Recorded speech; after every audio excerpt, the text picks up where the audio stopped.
Hey, what's going on? It's at The Letters, brought to you by Miller Lite, the original light beer. Arden Zwelling and Ben Nicholson Smith. It is Tuesday, May 3rd, and our producers are Nick Andrade and Christian Ryan and Ben. The only thing the Blue Jays can do is play one-run games. They're addicted. They have a problem. It's the only way they know how to play. They either have to win by a run or lose by a run, and I believe they are contractually obligated to enter the sixth inning tied.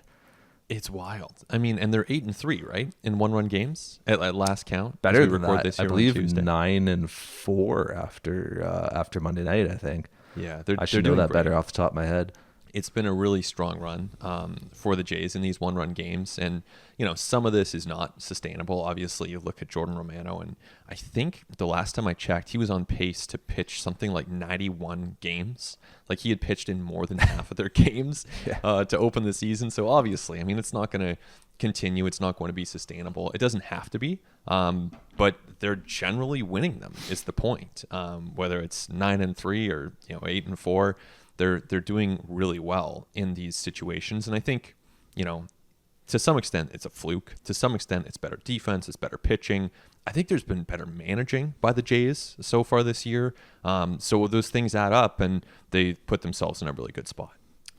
9-3 in one-run games, just so that we get the actual correct information out there, which is going to be an interesting thing to track over the course of the season if the style of baseball continues. Why do you say the Blue Jays have been better managed this year as opposed to previous seasons? It's hard to pinpoint. I don't know if I'll be curious to hear your thoughts as well. But to me, there are just little moments where Ross Stripling comes out of the game. This is on Monday night. Comes out of the game after 4 innings against the Yankees, right? And the Yankees, of course, on a 10-game win streak of their own. So the Jays aren't even in first place as we record this. But the Yankees are playing great. It's early in the season. I mean, we're talking the beginning of May here. But I like the sense of urgency that Charlie Montoyo and bench coach John Schneider are bringing to these games. And I point to that 5th inning where you could have left Stripling in. You could have brought Trent Thornton in, and he could have been your middle reliever. But you had some good Yankees hitters coming up, and they went to David Phelps. And Phelps pitched really well in that situation, got out of there scoreless. And to me, that's managing with a sense of urgency in games that could matter, in a division that's probably going to be tight, against the team that's probably your biggest rival. And they're managing to win that game in a way that I don't think we necessarily would have seen. Partly, again, it's the resources, it's who you have in the bullpen, but I liked that decision. It does not seem like there's a lot of faith in Ross Stripling to face a lineup a third time through. And I say that because I'm pretty sure every single one of his starts has ended exactly at 18 batters faced. It Right. doesn't matter what inning it is. Like, the Blue Jays are just not letting him face a lineup a third time through. And I think that's doable when you've got 28-man rosters. It might be a little bit tougher going forward with only 26. It's going to depend on just the state of your bullpen and like how many games you've played recently and where things are at. Do you think there's a world even where Ross Stripling and Hyun-Jin Ryu start piggybacking down the line, and maybe, Hyun-Jin Ryu takes the first 2 trips and then Ross Stripling takes the third trip plus if he's rolling? Like, how do you think this sort of evolves over time? I do think that's possible. Yeah, I think that, when Ryu comes back and he's set to make a rehab start over the weekend, I'm not sure that you're expecting 6 or 7 innings from him. So I think you probably do want to have someone lined up and ready to go. Stripling, I think you keep him stretched out as long as you can, because you never know when someone else is going to need a breather. So I think you want to make sure that he's ready to give you 60, 70 pitches. And I think there will be times, like, he'll stay in the rotation or go back into it later in the year. And I think there will be times if you're facing, Oakland or the Tigers or the Orioles, I think there'll be times that you let him go through the order a third time. But against the Yankees, I like the urgency. I like saying, we're going to David Phelps. We're going to try to win right now. I do feel kind of bad for him because he's been pitching pretty well. Yeah. And he's like such a good soldier for the Blue Jays, just does like exactly whatever's asked, like just does his job. And like, obviously not an overpowering guy and not a guy who's going to outstuff anyone, but like a really crafty guy on the mound. You look at the outing that he threw Monday against the Yankees.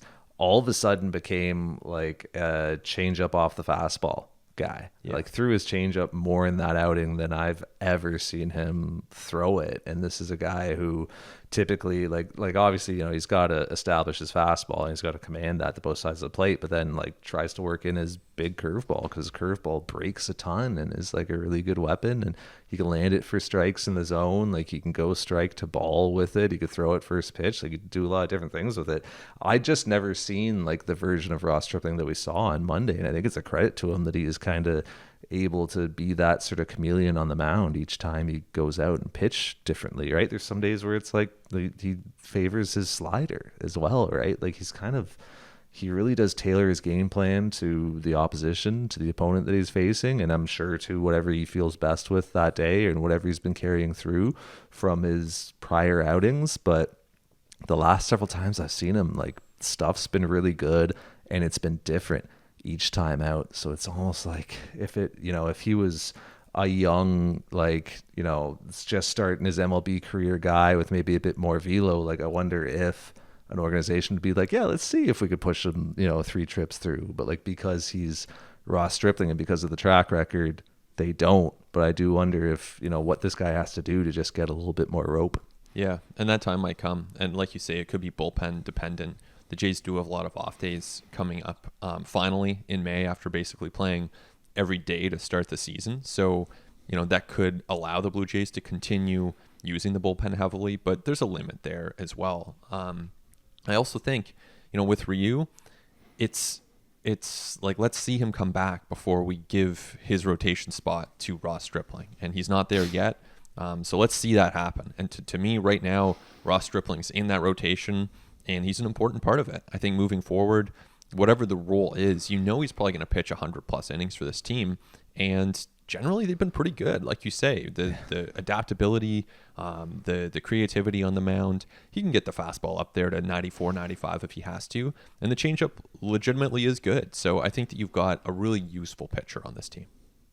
Yeah, no, he can reach back and get that 95 when he needs it. It's not going to be 95 all night, but, you know, big spot, like I remember it was like a couple of runners on and Devers and Martinez, and he was like reaching back for, you know, big time fastballs, like one to Devers because like you look at the way Devers gets attacked, it's like clearly that fastball up and away, like that's kind of the hole that guys are looking to exploit, and Ross Stripling did against him. And then with JD Martinez, who I think in that spot was probably sitting breaking ball, like probably thinking, let me try to get Ross Stripling's curveball, and Stripling outthought him and stayed ahead of him and came, you know, got 95-mile-per-hour heaters past like a really good hitter. Like that's what I'm saying. Like Ross Stripling is like sneaky impressive on the mound, man. And like huge shout out to Dan Schulman, who says this all the time. Like his gift is his curse, and it's that adaptability that you were saying, right? Like it's that versatility, because you're not going to ask Hyun-Jin Ryu to take on a bullpen role.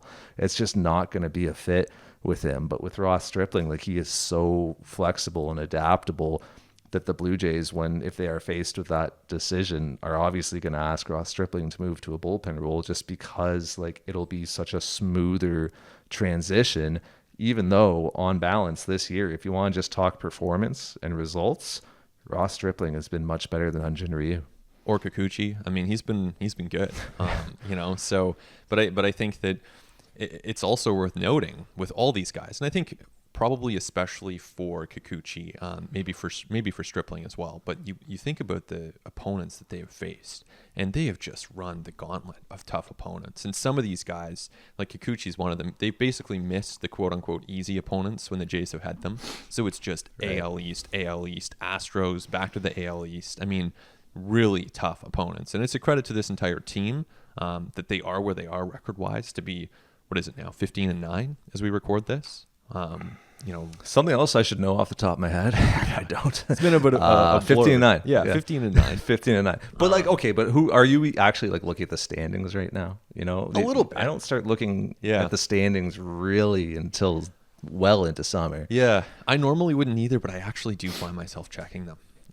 If only just to remind myself, like, so this year, winning the division is actually a bigger deal than ever, right? Because two of the division winners are going to get buys. And I think if you're the Jays, you obviously want one of those buys. And I don't want to say it's a foregone conclusion they even make it in, but let's face it, they need to make it in. If they don't make it in, we're having a whole different type of discussion as the season unfolds, especially after this starts. So, we're kind of thinking that they're going to make it in. They certainly are thinking that they're going to make it in. So really the differentiator is, do you get the buy or not? And so if the Yankees are the winner in the East, you're not getting the buy. So I kind of just do have my eye on it a little bit, definitely more than I normally would. And so, the Yankees go in this 10-game heater, you kind of have an eye on it. It's like, when is this going to end? Now it's on the Jays to end it themselves because they need some of those games. Yeah, and I guess you're going to have an eye on what's happening in the Central and the West as well, just based on the three division winners, and you want to be one of those top two, so you're not playing in a wild card series, which would be 3 games. Am I right on that, or is it 5? I think so. You might know better than I. There's a lot of things I should know off the top of my head that just are not there today. But if it's only 3, it's better than 1, but that's still 3 coin flips, man. Like, it's still not a big sample for the better team to for sure win, right? It doesn't matter like who if you're playing like I don't know, say Detroit sneaks in or something like that, right? And you're playing them, they might beat you, man.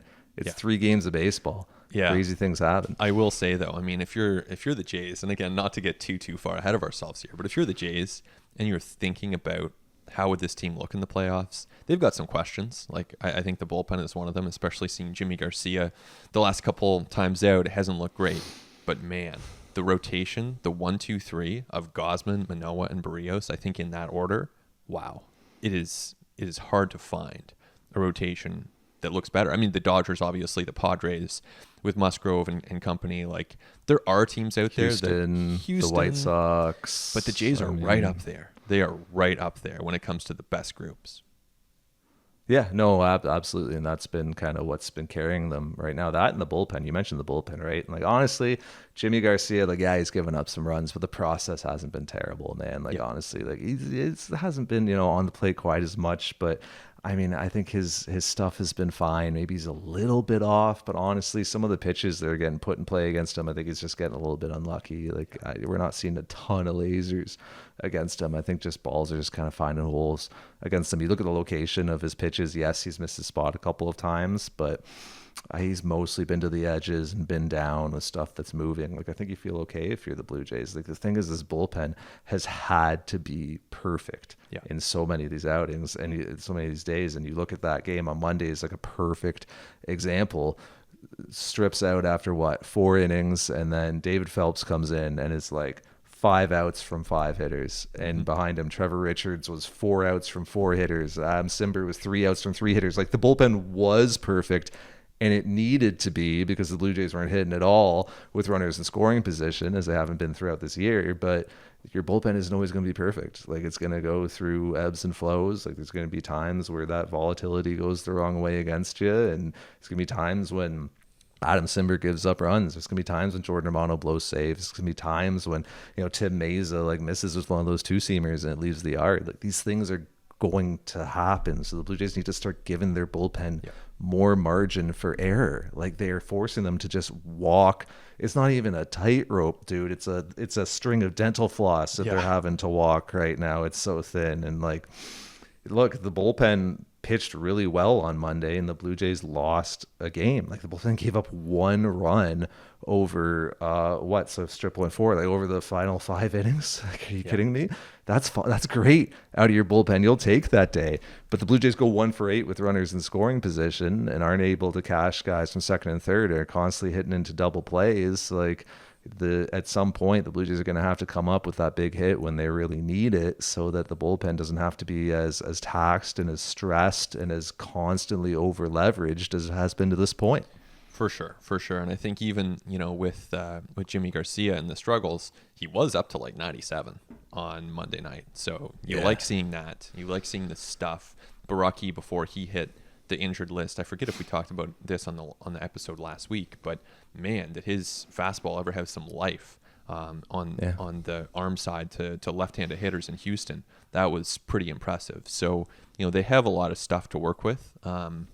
There's always room to add. There's always room for more, even after compressing the roster to 26, there's still room at the back of that bullpen to potentially find some upgrades. But big picture, they've been great. They've been all you could ask for. And I think same for the rotation. I mean, honestly, you look at this pitching staff as a whole, the Jays have to be thrilled. I mean, Gausman is pitching like an ace. He looks like one of the best pitchers in baseball. I mean, that's no exaggeration. I think you'd put him as a top 10 or 15 starting pitcher right now in the game. That's an ace you have at the top of your rotation. And a lot of guys have really stepped in line behind him and delivered great results. I mentioned the struggles with runners in scoring position. Toronto, as things stand here on May the 3rd, are 30 of 30 MLB clubs with a 173 batting average with runners in scoring position. Ben, does that mean anything? Is that going to continue?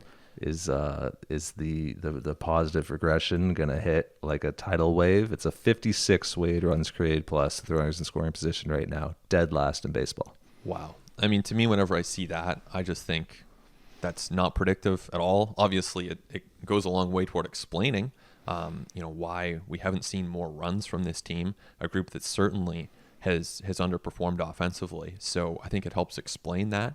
But I think in no way is it predictive. I think this group is capable of being a top 10 team, a top 5 team with runners in scoring position, because I think they're a top 5 or 10 offense overall, if not better. So yeah, I think that for any, slice it any way, are they going to be a top 5 offense in night games? Yep. Day games? Yep. Like Eastern time zone, Western time zone, runners on, runners not on, bases empty, like any What's the humidity? Way you slice it. Yeah, they're going to be a good offense. So that's just kind of how I view things. Now, you can't undo what's already happened. That's in the books. But I think moving forward, especially once Teoscar Hernandez comes back, and that could be within the next week or so, they're going to be in a good spot. I'll tell you why these struggles with runners in scoring position are not going to continue, and I wrote a bit about it after Monday's game. The Blue Jays may be dead last in weighted runs created plus with runners in scoring position. They're also dead last in batting average on balls in play at 188. Not sustainable. That's going to come up. They're just by pure luck, pure fortune. Just the balls you're putting in play are going to start dropping in, going to start finding holes. Flares, broken bat singles, bloops, like things like that are going to start going your way, like things that haven't been going to your way to this point, shift beaters, stuff like that. So that production will naturally come up because a 188 BABIP just is not going to continue. And further to that, the Blue Jays with runners in scoring position have the 6th highest hard hit rate in baseball. So they are barreling the ball with runners in scoring position. They're just hitting it right at guys. And by the way, it's a 43% ground ball rate with runners in scoring position, which is below major league average. So they're hitting the ball in the air too. So they're hitting the ball hard and in the air and are experiencing a low batting average on balls in play with runners in scoring position. It's not all like, that's not everything. Clearly, this comes down to execution as well, but I think the Blue Jays are making good contact, like the kind of contact you want to in those spots. They aren't striking out a ton in those spots. I think it's going to come around. It's going to, like, the positive regression is going to be very real with runners in scoring position. It just needs to happen soon for the benefit of this bullpen, which is carrying just so much of the load to this point. Yeah, absolutely. I think it definitely has to happen soon. I think it will. And I think, to me, when I think about the offensive turnaround that needs to happen for this team, really no player is more emblematic of it than Bo Bichette. And I think what we've seen from Bo, especially over the weekend against the Astros, you just started seeing way better contact, way better swings, particularly on fastballs. I mean, he was getting overmatched for much of April with fastballs that, and this is so uncharacteristic, and it's just sometimes what happens when players slump, even really good players, but he was a little late on the fastball. He wasn't getting his hands through the zone on it. And so you end up with these struggles from a player who historically just crushes fastballs, crushes everything. And so over the weekend, you start seeing him make better contact. Of course, the big home run on Sunday, but you start seeing, even with some of these outs, and this reinforces your point about the batting average on balls in play, sometimes he's making really hard contact. We saw it again on Monday. He hit a line drive right to shortstop. And, those are the types of plays where, yeah, it's an out. It hurts the batting average. It hurts the OPS. But ultimately, you want Bo Bichette taking swings like that, making contact like that. And I think, from this point on, I think Bo Bichette's going to be Bo Bichette. And for the Blue Jays, that's going to be transformative for their offense.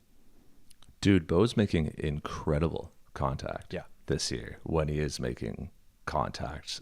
Rafael Devers has the most balls in play over 95 miles per hour this season with 45.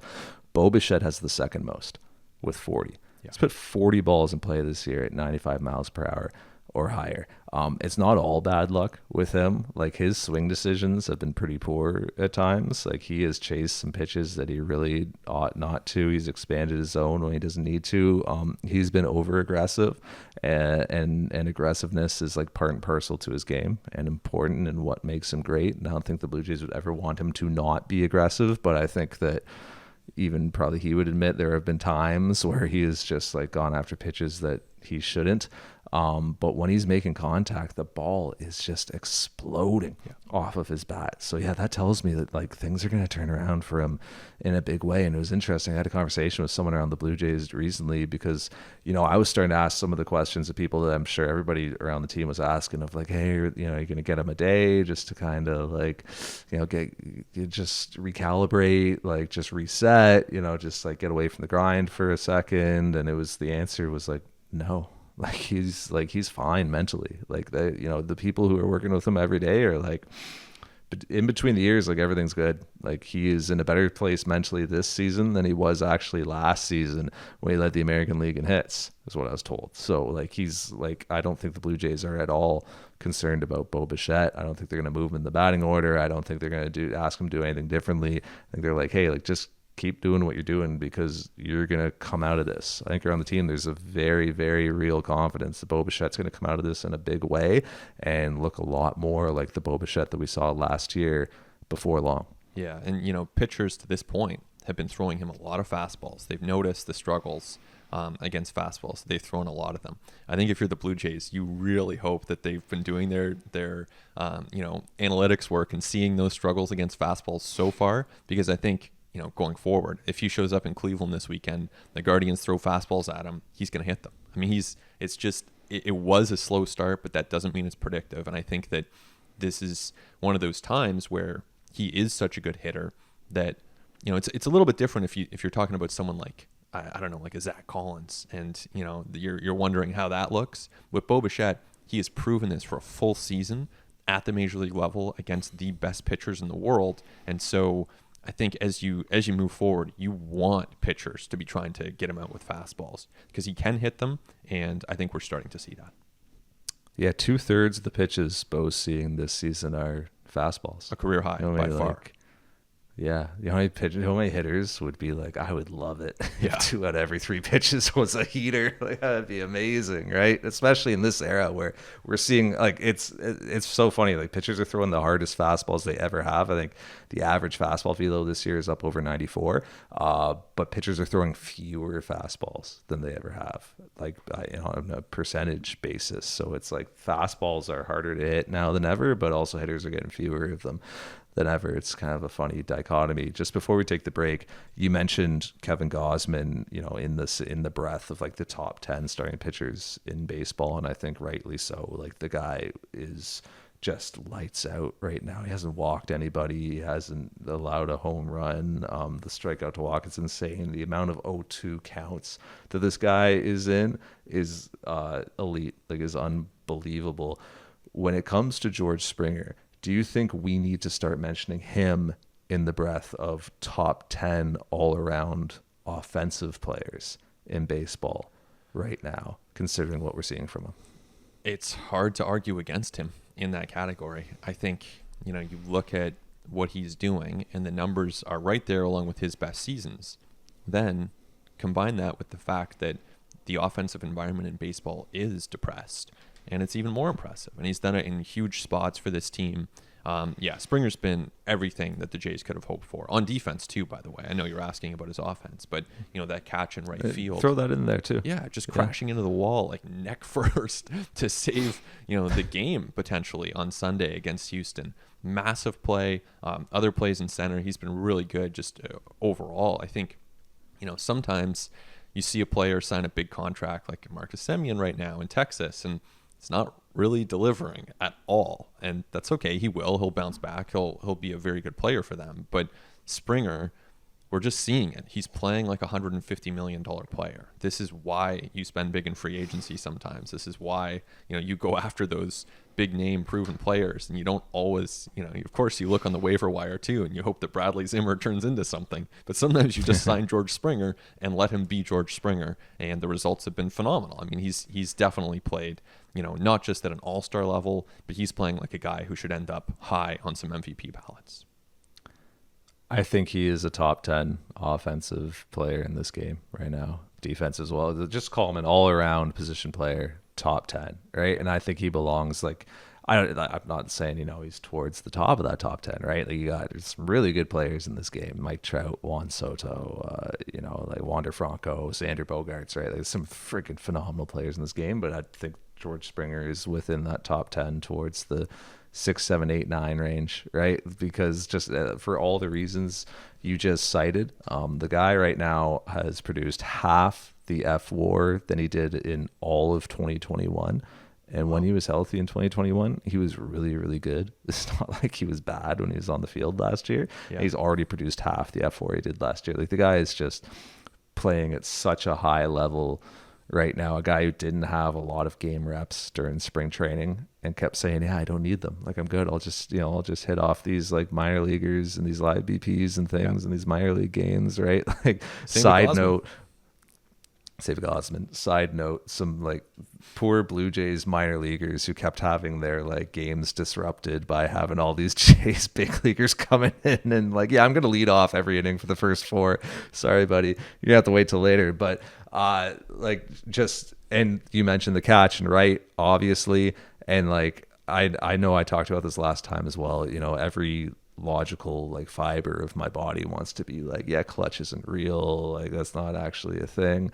George Springer just defies it. Yeah. The level of performance in really big leverage, important moments, the execution, the way that just consistently he comes up with, whether it's at the plate, whether it's in the field, 7th, 8th, 9th inning, tight margins when his team needs it most, the way he consistently performs in those situations is just undeniable at this point.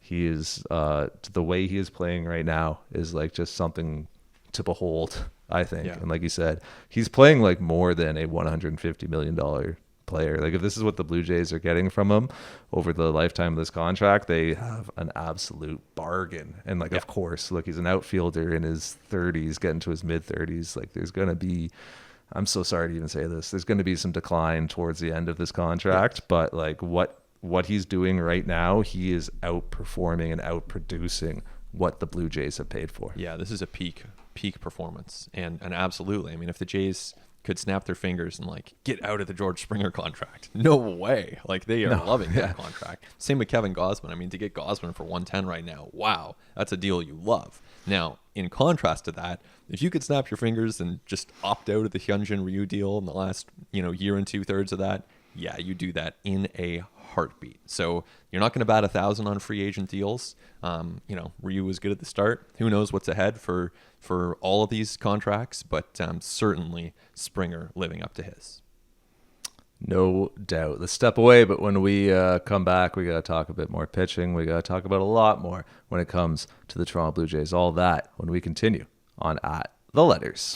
It continues on At The Letters. Arden Zwelling, Ben Nicholson Smith, our producers Christian Ryan and Nick Andrade. And it is time now for Keeping It Light, brought to you by Miller Lite, the original light beer. Ben, a month into the MLB season. I guess it's a little bit less because we started a little bit late, but it's May 3rd. We're going to call it a month into the MLB season. What's your favorite early season storyline from 2022 so far? I'm just going to go with the Los Angeles Angels actually being good. It feels like a long time. It feels like they're always a team with exciting players. Obviously, Mike Trout, Shohei Ohtani, Anthony Rendon, but they never seem to put it together. And you look back, they've only made the playoffs one time since 2009. That was in 2014. You look back at that roster, they had Josh Hamilton on that team, CJ Wilson, Houston Street, just a totally different iteration of these Angels back then. Mike Trout barely got the chance to test himself in those playoffs. I think he was 1 for 12 with a homer. And, since then, they've just faltered at every turn. And it feels like they're always a team that comes short of living up to their potential. Who knows where this one leads, right? But to me, I want to see the Angels do well. I want to see them in the playoffs because Trout and Ohtani are as good as it gets. And I think that the baseball playoffs would be way more fun with those guys in the playoffs. Oh, those guys on that stage? Are you kidding me? Yeah. Who doesn't want to see that, right? Like, it's give me expanded playoffs just as far as they have to expand them to get the Angels in, because I want to see the best players in the game on its biggest stage. I'm going to stay in LA for mine, but I'm going to go to the Dodgers and Clayton Kershaw, who is turning back the clock. If you are not watching every Clayton Kershaw start, you need to be, because this has to be the last hurrah for him in a first ballot Hall of Fame career. And he is pitching at just an elite, exceptional level, like as well as he has in any of his MLB seasons, and his best MLB seasons are really, really good. And like, yeah, he's got no velo, like he's old, like it's not overpowering anybody. He is like primarily breaking balls right now, but they're so fun to watch because they're so consistent. He commands them so well. He uses them and sequences them in such interesting ways. They break like crazy, and he is just toying with hitters right now. Like, he is not walking anybody. He is racking up massive strikeout totals, weak contact, funky like swings, uncomfortable plate appearances. It's just been really cool to watch him, especially because there's been like these moments over the last several seasons where he has looked somewhat cooked, to be completely frank with you, and then has also been injured obviously a lot of the time as well. So to see him just recapture it and rediscover like his peak level of performance has been so cool to watch. I'm loving like some of the old guys getting it done in the game right now, like Kershaw, Adam Wainwright, who is like legitimately a 41-year-old man, like Zach Greinke, some of these guys who are still out there dealing late in what'll be Hall of Fame careers. It's really cool to see. I throw Verlander in there too, and I'm sure the Jays were happy that they missed him over the weekend, but man, he's having an incredible season, and they're really not holding him back. They're letting him go 6-7 innings. This is a case where, I think Dave Roberts is a good manager, but, seeing him pull back the reins on Kershaw early in the season, I didn't like that very much. I love what Dusty Baker's doing with Verlander, letting him get out there, letting him get after it. And if the elbow pops and he has to go for another TJ, then so be it. But I like seeing this, and the results are incredible. He's vintage Verlander. I mean, he's as good as he's ever been right now. And, again, you have the curveball, you have the slider, you have the fastball.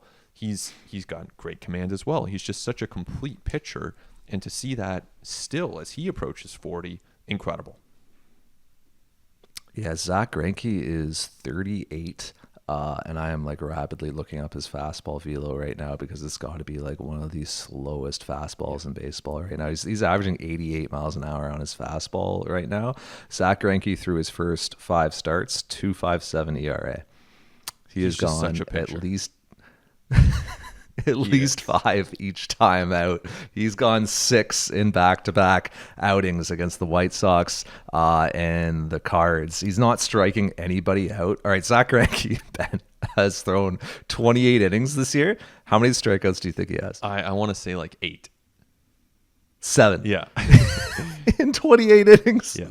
Oh, it's incredible. What a craftsman. Like, what a pro. Are you kidding me? With no stuff, without missing any bats whatsoever. The guy's swinging strike totals 4, 3, 3, 3. Like, it's crazy. He's not missing any bats. He's just generating weak contact and being a pitcher in the age of the thrower, where you're seeing like these college dudes at like 105 and stuff like that. So amazing. Like, sign me up for every Wainwright, Greinke, Verlander, Scherzer, Kershaw start that we still have, because it's so cool seeing these guys get it done. Yeah, it really is, especially as the game has trended younger a lot of the time. These guys up there, 40 years old, you see the shots of Pujols, Molina, and Wainwright in the dugout. I mean, they look older than Yeah. a lot of coaching staffs, including the Toronto Blue Jays at times. And they are. I mean, they're 40 years old, basically. You see a lot of coaches in the major leagues in their 30s. So it's cool to see. From that end of the age spectrum, like to pretty much as far to the other end of the age spectrum as we can go, I just wanted to give a shout out to Ricky Tiedemann on the podcast this week, who was putting up like some ridiculous numbers at high A. He's 19 years old and over 4 starts, 20 innings pitched. He's got a .9 ERA. He struck out 46% of the batters that he has faced. The other day, he was perfect through 5 and then bumped up against his pitch count, obviously, and came out of the game, but like had it all working, like 95 mile an hour fastball up to 98 with crazy movement on it. Like you can go look at the video of his fastball, which has like all kinds of late life. The circle change he throws, it's been compared to Sean Manaea's by some people that I've talked to. It's got a bunch of separation off of his heater. He's developing a slider. He's got a ton of spin on it, like an amount of spin that would actually be like pretty high among MLB pitchers right now. Like obviously it doesn't quite have the command of it. It doesn't quite have the command of everything that he needs right now. Like you will still see some pretty elevated walk rates from him. But he's 19 and he's a work in progress, right? When the Blue Jays drafted him, they said like, hey, here's a guy with a ton of untapped potential who just hasn't been exposed to like a professional environment yet, and the kinds of resources that you have as a professional when it comes to pitch design, when it comes to strength and conditioning, when it comes to development and getting better. So the Blue Jays brought him in, and this is like the ultimate ideal of the new player development complex in Dunedin. They brought him into that environment and gave him all these resources and exposed him to all this stuff. And then all of a sudden it's like, hey, I've added 5 miles an hour to my fastball. And like, hey, my breaking ball isn't like nothing anymore. Now it's a developing pitch. And now, hey, my changeup is getting better and I have better feel for it. So like, obviously that work is not done and Ricky Tiedemann's not going to be in the big leagues anytime soon. But you look at these like massive strides that he's made. Like a lot of people this spring were pointing to him as like a potential breakout in this system, and he absolutely has been that. And I think he's somebody that we're going to be talking about a lot in the years to come. Yeah, definitely heard his name in the spring, and since then he's clearly delivering on that promise. So remind me, when was he? What round was he drafted? I want to say second. Okay, I don't know off the top of my head. So relatively high pick then. And so if Might he's have been 19 years old right now, I'm just trying to, like you're not obviously expecting. Third round 2021. Sorry to interrupt you, buddy. Third round 2021. Okay. So then timeline wise, I mean, this year's probably too soon, but are we thinking next year is, in play? I doubt it. We'll see. It'll depend on his development, right? Yeah. I don't know. It'll depend on need, obviously, at the big league level, and just how things continue and health and all that. But I mean, big bodied lefty, ton of velo. Yeah. It's interesting. Do you think somebody, so I mentioned earlier, like Ben Joyce is the guy in college who's throwing 105. Yeah. Like you probably saw it, right? Yeah. If you're the Toronto Blue Jays, like I need to ask somebody about this, but like you've got to be tempted if Ben Joyce is on the board, third round, where Ricky Tiedemann was, to like say, hey, let's not only draft him, let's put him in our big league bullpen today. Yeah. Let's draft him and send him straight to the big league bullpen. And like, yeah, we're not like drafting like a long-term developmental thing. We'll see what he becomes. But you're going to tell me 105 with a wipeout breaking pitch isn't going to play in the big leagues right now? Oh, yeah. Like, would you not, as a win-now team that's trying to win a championship, and as we mentioned, could use more swing and miss in its bullpen, are you not tempted to do that? Oh, yeah, 100%. I mean, I guess to me, I'm like that. I don't think 105's there in the third round. Like, I think he goes. All right, fair enough. I would guess he goes in the first round. And then the question becomes, are you willing to use your first round pick on a pitcher who you view as a short-term play? Like, that's where it gets tough. I don't think this Toronto Blue Jays organization would do that. I think there's a case to be made for doing that. Certainly, if there was a team like, positioned in the way that the Jays were in 2015 and 16, where you've kind of got the end of the road approaching, maybe that's a good time to do that. For the way this team is built, I think you only draft him if you believe that he can become something longer term. But hey, if he's throwing 105, there's no reason he can't help you long term as well. it gets tough when it comes to bonuses and things, and like how would he value a bigger bonus versus not getting a big league opportunity right away? Would he accept a lower bonus from the Jays if they were like, hey, your service clock's gonna start right away, Yep. you're gonna be in the big leagues right away? Like, what was Garrett Crochet's bonus? Right. I don't know off the top of my head, I don't but know like either. that's another guy who went first round and like straight to the show, Yeah. didn't stop in Put the it minors. this way, you know, if you're Something to think throwing, about. if you are throwing 105, you've got the leverage to make some good choices for yourself. And, you know, whatever it is that he wants and values, I think he'll be able to make that choice come this summer. Garrett Crochet, $4.5 million bonus at Yeah. the 11 pick. So that Yeah. would have been right around slot or something, maybe a little bit below, but like right around slot there, I think. So that's what you're doing as an organization. You're kind of saying, well, we're gonna like, look, here's a ton of our bonus pool, and here's a first round pick, which we could, you know, invest in a guy we're gonna slowly develop and bring along and build up and be a part of our future. So there's an opportunity cost there as well. This is what we're paying in order to make an impact addition to our bullpen today and possibly help us win a championship. I mean, if he's already throwing 105 and then you put him in the Jays development facility, who knows where the velo goes? I mean, But no, he's skipping the development facility, Yeah. man. He's skipping it. He's going straight to Rogers Center. Oh, yeah. Like, I mean, draft him, and 3 days later, he's in the bullpen I'm talking about. He's going You know straight to what? Rogers Center. selfishly, it sounds great. I love watching velo. Doesn't it? This sounds awesome. You know, have him, you know, open for Stripling, have him come in and you know, pitch the fifth inning for you in that David Phelps role we were talking about earlier. I think that'd be phenomenal. Let's see it happen. It's so risky because it could be a disaster too, right? Because like, look, it's one thing to do it in college; it's another to do it in front of 48,000 people under the lights, right? Absolutely. On national TV at the highest level. Like, obviously 105 is like overpowering, but until the guy's in that environment, you don't know how he's going to respond, right? Maybe he loses the zone, maybe he can't locate. 105 is great, but it's got to be on the plate. If he's there, Jays are probably picking 20th, something like that this year. If he's there when they pick, get him. Take him. 105, 20th overall. You do that every time. This is kind of an odds and ends side of the podcast right now. But there's just a bunch of like kind of interesting stuff I want to touch on. So we're gonna jump around a little bit. What do you make of the strike zone for Vladimir Guerrero Jr. that he's seeing this year? Because like you and I actually talked to him after the game on Saturday, I think it was, whatever day it was this weekend, where he threw his bat and Charlie got run.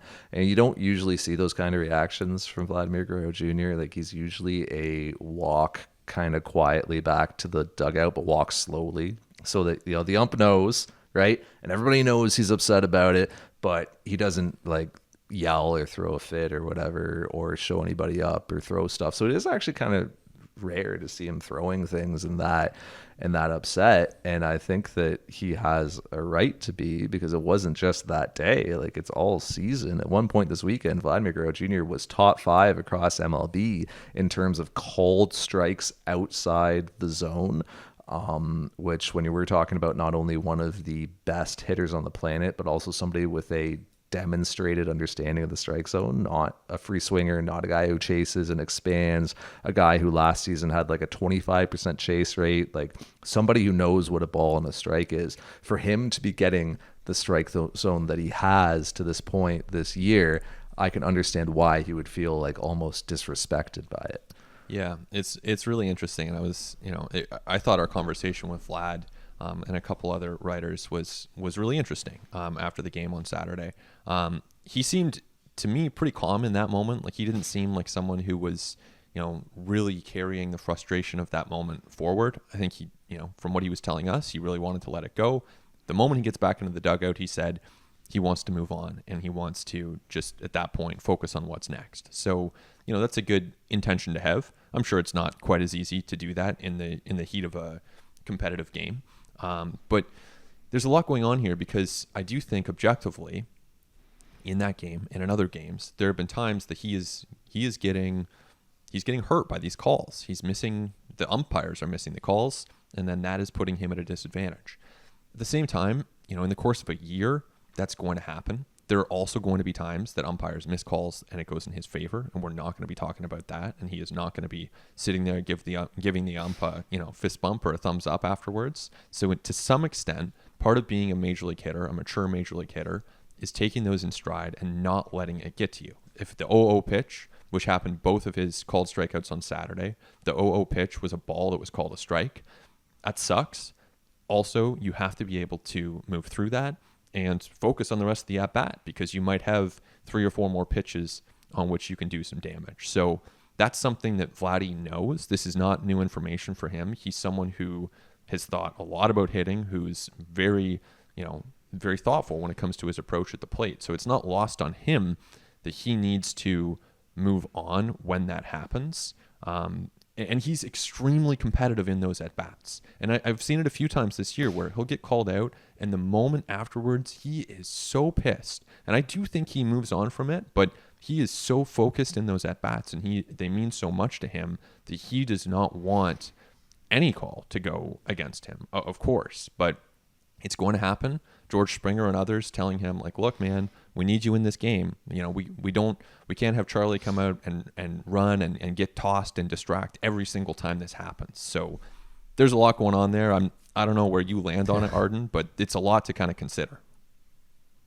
I think he's so frustrated because of what we talked about last time out, was that day in mid-April where he just decided to stop expanding, and he decided to really lock in on his swing decisions, and like made such discernible improvements in that area, and was expanding earlier in the year for one reason or another. And it's my understanding like there was just like a very brief conversation that happened between Vlad and like some of the Blue Jays hitting folks, and they're just like, why are you doing this? And he's like, I don't know. And he just stopped.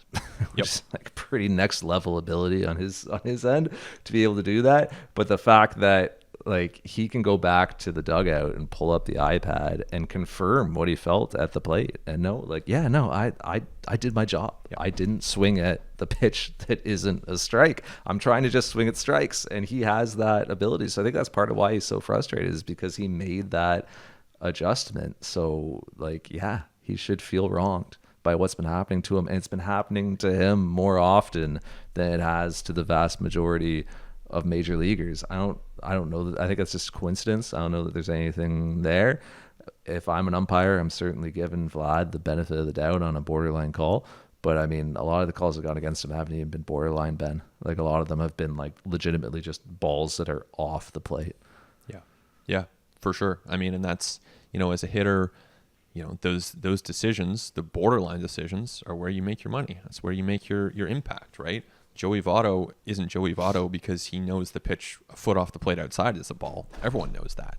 I mean, it's really on the margins that you can really make that difference up. And so you got to think in the course of a season where you have 650 at-bats in Vladdy's case, plate appearances, that's going to even out to some extent, even if it hasn't thus far. But it's, navigating that the emotions within an at-bat, that's part of his development as a hitter. That can't be an easy thing to do. I just can't be. And I think interesting too is, and this is circling back a little bit to what we talked about with managing. But one of the reasons I actually say that the Jays have been managed better, that Charlie Montoyo is doing a better job managing, is you look at that moment, you want the manager coming out in that situation. You want him distracting attention from Vladdy, who had already been fined in that moment. You want the attention on someone else. Can be anyone. Could be John Schneider, could be Pete Walker, it doesn't matter. But you don't want it on Vlad because you don't want Vlad getting tossed. And I think for Charlie to do that in that situation, that's when you're supposed to get tossed as a manager, is if your star player is in danger of facing some heat, potentially getting a suspension, potentially getting into a conflict, take the attention away and you take that on. Yeah, no, you don't want Vlad getting tossed and Charlie staying in the game. No. John Schneider's very capable, like he can do the job, right? But there's nobody who can replace Vladimir Guerrero Jr. at the plate. The difference between... There's only one of them. Yeah, Charlie to John Schneider, fine. Vladimir Guerrero Jr. to Ghost K. Kato, not fine. Yeah. Exactly. And one other like small little bit of Vlad minutia. I think it was on Friday. Remember that play to first where there's a runner on second. I think it was Siri on second, and someone hit a grounder to Vlad at first, and he gunned him out at third base. Remember that play? Fans will remember that play. It was cool because Vlad was like playing in, basically towards the infield grass almost, in a very interesting like alignment. But I'm not questioning the Blue Jays positioning at all this year, because it actually has turned. Not only has it like turned, this is an aside on top of an aside, not only has the Blue Jays like positioning turned potential hits into outs, it's actually turned like doubles into singles. Yes. With the 4-man outfield, Yeah. which is so huge. You think about the ninth inning, if you got like Joey Gallo up in the ninth, like, and he rips one up the line, and you've got the 4-man outfield, so you're able to get to that ball quick and hold him to a single as opposed to a double. Now you still got the double play set up for Jordan Romano. You don't have Gallo on second. Now if Jordan Romano gets his ground ball, you might get 2 outs rather than 1 out with Joey Gallo now on third. And when you're playing with these tight margins, that 4-man outfield keeping doubles to singles is kind of like a sneaky thing that is huge with the positioning that maybe we don't talk about enough. Back to my original aside. So Vlad comes up with that ground ball at first and guns out, I'm pretty sure it was Siri, at third base. He threw that ball to Matt Chapman at third at 88 miles an hour. Wow.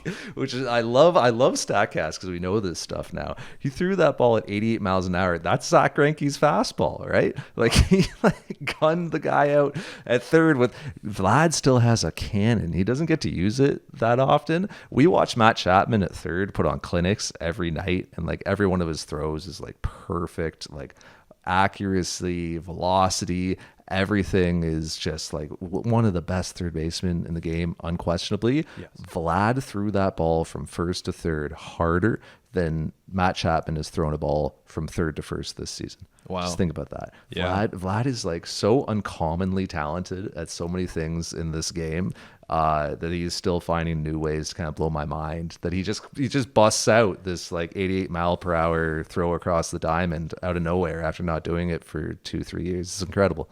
Yeah, and the sprint speed too. I mean, he moves really well, and this is on Monday. As Dan and Joe were calling the game, they're making the point, like, if there's a hit with Vlad on second, like, he's coming around third, and he is a very aggressive base runner.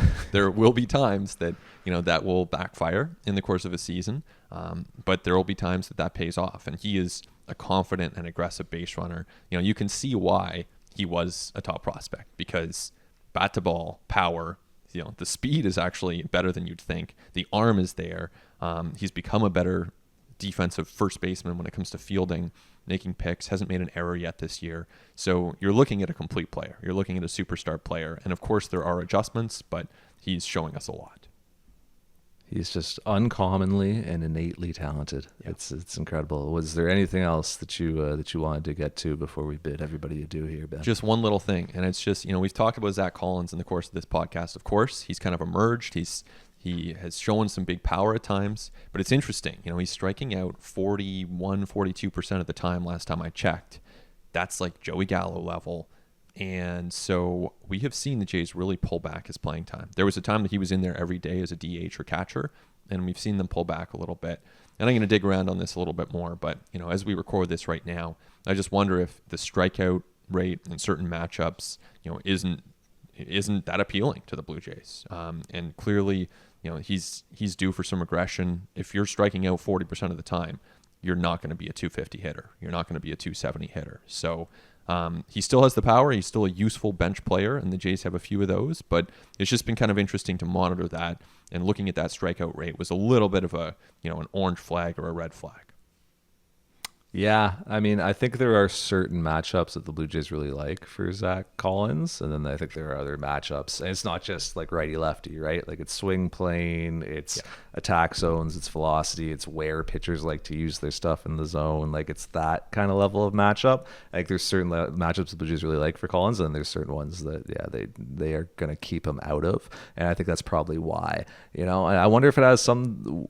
And I don't know the specifics of it, right? But like, I wonder if it has something to do with velocity. You look into it, the Blue Jays have seen an absurd amount of velocity this year. And just as a team, like the pitchers that they are facing, like every night they're facing somebody who's like 95, 96, 97, 98. Like it's pretty crazy. They face more velocity than other team in baseball. So I'm sure that is a factor. And like it's well documented that Collins has an inefficient swing, and there are pitches he can get beat by, right? Just because of the hitch in there. Credit to him for still barreling balls with that.